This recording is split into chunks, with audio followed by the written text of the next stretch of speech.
Let's go in there, YouTube. As you can see, night has fallen, and I'm done with this variable frequency drive on this clousing milling machine. As you can see, it is done. You can see I have a forward and reverse and my pot, 1 horsepower 3-phase motor, and down here we have our panel. There goes our variable frequency drive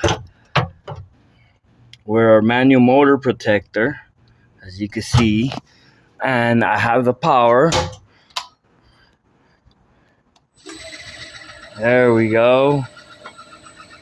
Control the speed. That's full RPMs.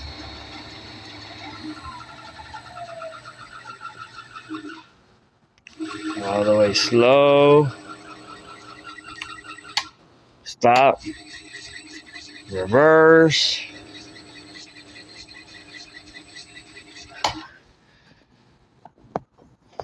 The mission is complete. As you can see, there goes a closing mill.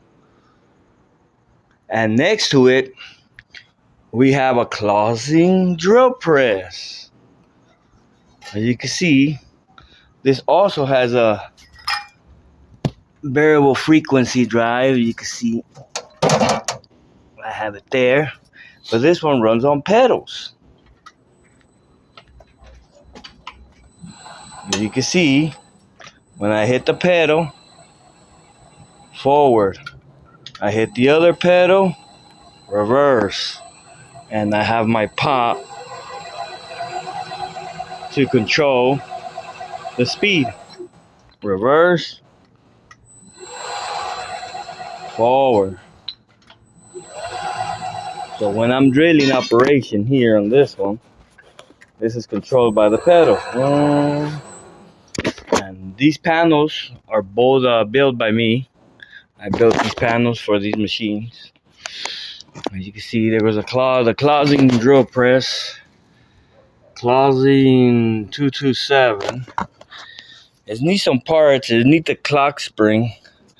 I will be ordering that. Other than that, it's pretty much complete. And if you can see, I did a timing belt pulley setup on this one. This one has a two horsepower 3-phase motor. It's a 2 horsepower bow door.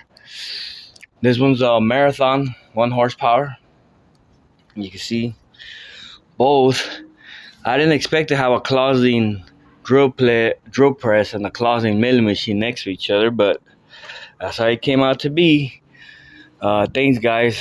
I'll make another video on how to make these variable frequency drives work. Other than that, here you go. I'm almost done. Thanks for watching.